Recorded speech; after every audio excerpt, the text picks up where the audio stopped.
Здравствуйте, друзья! С вами Валерий Табаков. И сегодня мы обсуждаем удар российской ракеты «Орешник» по Днепру. 21 ноября Россия нанесла удар ракеты «Орешник» по заводу «Южмаш» города Днепр. Запуск осуществлен с ракетного полигона Архангельской области России. Этот ракетный удар стал демонстративным жестом со стороны режима Владимира Путина, однако не является существенным изменением ударных возможностей Российской Федерации.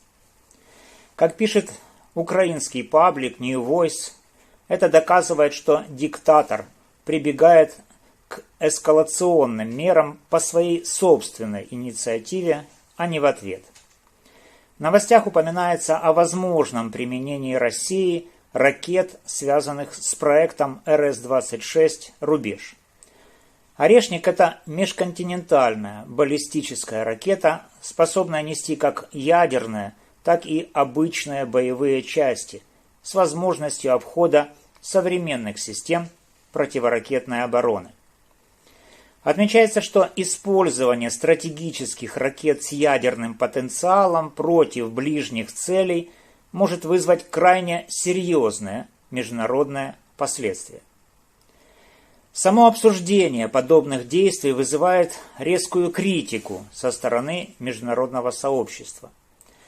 Эксперты Института изучения войны озвучивают свое заключение о том, что ни удар, ни заявление Путина от 21 ноября по этому поводу не являются существенным изменением ударных возможностей России или вероятности применения ядерного оружия.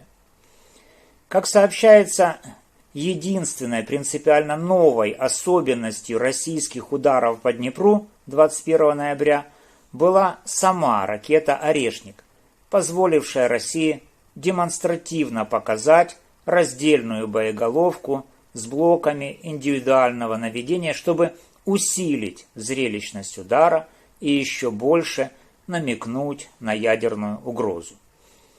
Начальник Главного управления разведки Министерства обороны Украины Кирилл Буданов заявил, что на октябрь этого года Россия должна была завершить изготовление 2 экспериментальных образцов ракет данного типа. В Соединенных Штатах удар России по Украине с использованием межконтинентальной баллистической ракеты вызвал обеспокоенность и осуждение. Американские официальные лица рассматривают это как эскалацию конфликта и выражение намерений Кремля усилить давление на Украину и ее союзников. Власти США подчеркивают, что такой шаг демонстрирует желание России ответить на использование Украиной западных дальнобойных вооружений. Этот акт рассматривается как попытка усилить напряженность, что вызывает серьезные вопросы о дальнейшем развитии конфликта и реакции международного сообщества, включая НАТО и Европейский Союз. Обсуждение в США сосредоточено на поиске путей предотвращения дальнейшей эскалации. Великобритания выразила обеспокоенность по поводу использования Россией стратегических ракет против Украины, включая применение межконтинентальной баллистической ракеты «Орешник». Представители Лондона рассматривают это как значительное обострение конфликта и усиливают консультации с союзниками по НАТО.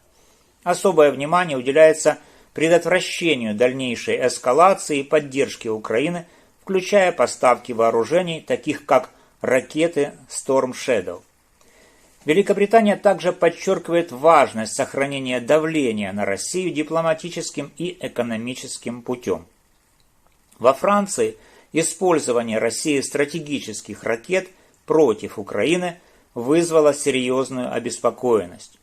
Французские власти рассматривают это как эскалацию конфликта и подчеркивают свою поддержку Украине. Министр иностранных дел Франции Жан-Ноэль Барро напомнил, что Франция открыта к предоставлению Украине возможности использовать свои дальнобойные ракеты, такие как «Скалп», для ударов по российским военным объектам, поскольку это необходимо для обороны Украины.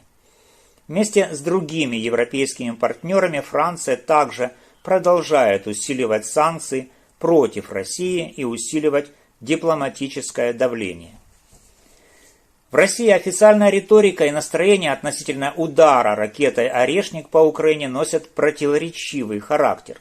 Российские государственные источники и официальные лица либо вовсе не комментируют события, либо описывают их как стратегическую необходимость в ответ на угрозы со стороны Украины и Запада. При этом часть экспертов и независимых аналитиков выражает обеспокоенность тем, что применение подобных средств ведет к эскалации конфликта, подрывает позиции России и может иметь непредсказуемые последствия. Общественное мнение в России также разделено. Одни поддерживают применение силы, считая это эффективной демонстрацией мощи в противостоянии с НАТО, другие критикуют действия властей, опасаясь дальнейших санкций, изоляции и усиления конфликта с соседними странами. Российские СМИ сопровождают события кампанией, направленной на укрепление внутренней поддержки, что также усиливает напряжение в обществе.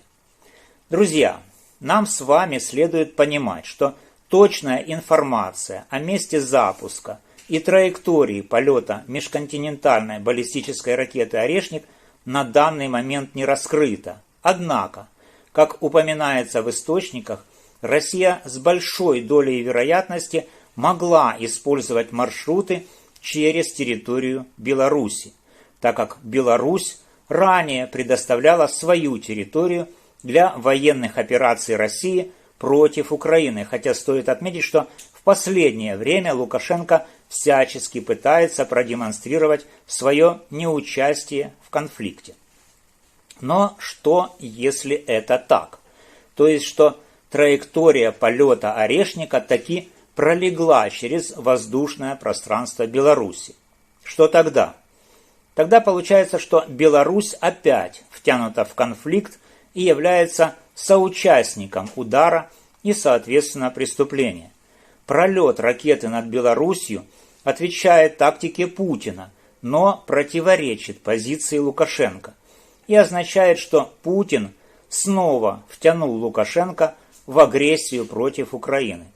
Предположим, что ракета таки пролетела над Белоруссией и нанесла удар по Украине. Это означает, что число прямых участников конфликта опять возросло. В число агрессоров на сегодня входят и Россия, и Северная Корея, и Беларусь. Именно поэтому цель нанесения Путиным удара через территорию Беларуси – это, на мой взгляд, создание прецедента для использования Беларуси в качестве цели для ответного удара. В просторечии это называют подставой. Если траектория ракеты лежит через Беларусь, то теоретически такая ракета, летящая по Украине через Беларусь, является целью для противоракетной обороны и, соответственно, может быть сбита над территорией Беларуси. Ситуация усугубляется тем, что в случае, если эта ракета будет нести ядерный заряд, то не исключено, что ее падение и взрыв заряда произойдет на территории Беларуси. Короче, друзья, во всем этом стоит детально разбираться и учитывать при формировании стратегических планов как Украины, так и ее союзников. Остается пожелать ВСУ успехов в деле уничтожения вражеских целей как на земле, так и под землей, а также на море и в воздухе. Спасибо, друзья, за внимание. С вами был Валерий Табаков. Подписывайтесь на канал, ставьте лайки, комментируйте, распространяйте это видео. До новых встреч!